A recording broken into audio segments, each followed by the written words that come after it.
I feel dirty. I need to get out on a ride. Catch you inside. RevelatorAlf. I've just watched a documentary on Netflix and I kind of feel sick to my stomach about it. It's called The Social Dilemma, and it's all about how social media is affecting the way we think, society, individuals, politics, hate, all this kind of stuff.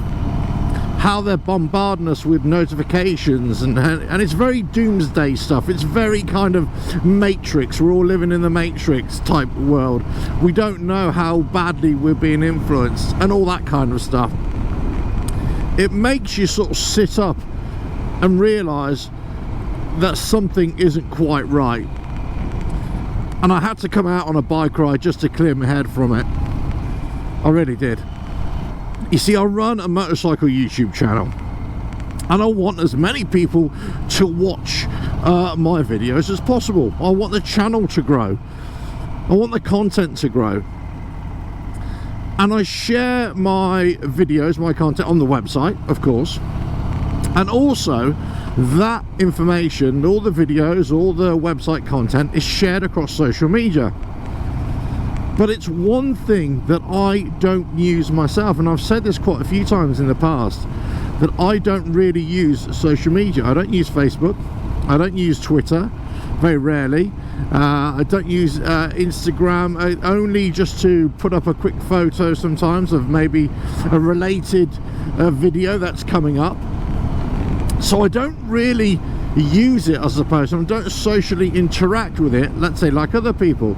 So I'm not really affected by all these notifications. Pretty much I turn them all off, the notifications. In fact, lots of times I just delete all my apps from my phone. Every now and again I'll reinstall them just to, if I've got something to say, or I'm researching something, I might reinstall an app, but that's about it. And this has troubled me for a long time about the way we use social media and the way it affects us, and also the next generation as well. The way YouTube works is that it wants you as a viewer to keep on watching. And the way it keeps on watching is that it's basically learning how you operate, how you think, what your tastes are like. And it works this out by the so-called algorithm, purely and simple, by monitoring how long you'll, watch your thumbnail for, or how long will it take you before you click on it, how long do you watch the video, and all that kind of stuff. Once you do that, then it will start sending you notifications or recommendations based upon your most popular views. So guess what? If you only ever watch motorcycle content, it's going to send you motorcycle content. If you only ever watch stuff about Harley Davidsons or Softails or the Sport Glide, that's all it's going to recommend to you. Or then what it might do is say, can we entice you with something else? So it start introducing other things just to see if it can test the water to grab your attention, and so you start watching other stuff as well. The problem is, this is all benign. This doesn't matter because this is all good stuff. The problem is where the social dilemma comes into it. It's how that interaction, how that force of influence can be used for the powers of good or the powers of bad. And we're already seeing it in society breakdowns, in how much news that you're reading on social media or news apps or whatever, how much of it is real or how much of it is fabricated. I've said this previously, that many years ago I had a motorcycle magazine, and I was spending so much time on social media trying to promote it that I actually lost sight of what I was supposed to do, or I could see that it was drawing me away from producing the content for the magazine. And it's exactly the same to this day. I produce content, so if I spend hours and hours on social media or on YouTube, let's say, then I'd never produce any content, or the content that I would produce would be influenced or heavily influenced by other people or other websites or whatever, other influencers, other content creators. That's why I don't go on social media per se as an individual. My website distributes everything to it automatically. That's why I've set it up for years now, but I personally don't go on it. It's exactly the same with YouTube producing content. I don't actually watch hours and hours of YouTube. I'm very particular about how I watch YouTube. If I'm searching for something, how to do this. If I'm researching something, I'll go on there. But really, at the end of the day, I just make up my own mind. So I've always tried to produce content that is real. It's black and white. It's telling you how to do something, or it's commenting on a particular thing. I don't try and spin anything. I don't try and give you warped opinions. It's about being real. And the channel has grown, and they've got subscribers and getting viewers, so that's great. But for me to crack the nut for the YouTube algorithm, let's say, so I can be recommended to other people, it has to trigger something that YouTube wants to recommend. It wants to share my content, share my titles and my thumbnails, let's say. It needs to do that. And the content needs to be topical, that people are searching for as well. So here's the dilemma. I'm railing against the thing that the algorithms of all these social media platforms are actually designed to do. But at the same time, I need that to happen for the channel to grow and to get more viewers. Bit of a dilemma, bit of a quandary I'm in here. Yeah, I'm in a dilemma here. Big one. I repeatedly get asked by people, oh Alf, you use a lot of social media, you use Twitter and Facebook and everything, and I have to explain to people, actually I don't. What I do is that I share my content across those platforms for anybody who wants to view it whilst using those platforms. But I don't actually use it myself. I don't go searching for hours and hours. Now this could be an age thing, this could be a personality thing as well. Lots of younger people are constantly focused on their phones like this.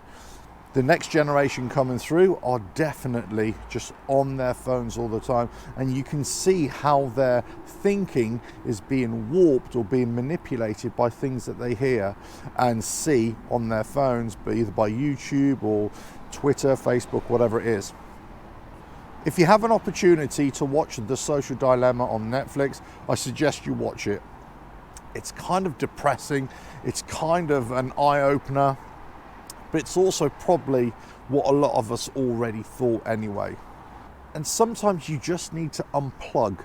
You need to unplug your life, your personal life, from the internet world, as it were. This is why motorcycling for me is much more than just riding bikes. It's everything. It's therapy, it's escapism, it's my thinking time, it's the ability to just put things in order, know where I am, know where I'm supposed to be. And sometimes when you're just watching videos or scrolling through a Twitter or a Facebook thing and you're just reacting to notifications or suggestions that are sent to you all the time, you're kind of not in your own world. You're not consciously making decisions about what you want to do. You're reacting and living your lives based upon what other people or platforms are telling you. What you end up doing is just spend hours and hours just aimlessly looking at things, scrolling through things. I regularly delete apps on my phone, and I also severely restrict the amount of time that I go on those apps as well, primarily for messaging. So the point of this video is also public information service. It's to let you guys know that if you message me on social media and things like that, I may take a while to get back to you, or may take a while to acknowledge you, because this is the way I operate. I severely restrict the amount of time that I go on there. In fact, I may check my messages or the notifications once a day, once in the morning, that's it, I won't touch it again. Emails, I've said before, I usually react to as quickly as I can if I'm working on my computer. But those emails don't go to my phone, they just go to my computer. So it's only if I'm working there that I'll pick those up. The best way, if you want to contact me or make a comment, is via the YouTube, because I will monitor that. But again, it's only once in the morning or once in the evening, which I'll really try to comment on those. Sometimes if I've got a spare 20 minutes during the day, I'll just try and respond to as many comments as I can. Some I miss, some I don't.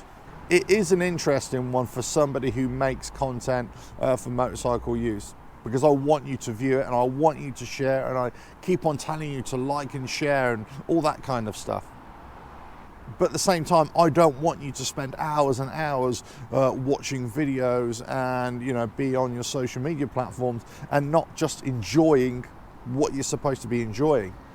The point of my channel is to promote motorcycling, is to promote what I do, share what I do, but also share that knowledge which I gain, so maybe it'll help you, maybe in the little how-to videos. It's supposed to be of benefit, and it's supposed to help and sometimes entertain. It's not supposed to distract you or influence you in a way that is negative, or influence you in any way, shape or form. Hopefully you'll just make your own opinions of things, as I do, as I try to. It's very hard for us to be making independent decisions when we're constantly being bombarded by notifications, opinions, recommendations. I think this Social Dilemma documentary has certainly reinforced to me that you just need to unplug every now and again. You just need to unplug.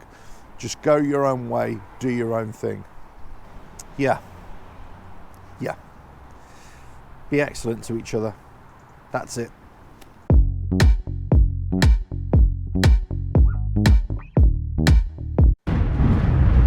RevelatorAlf.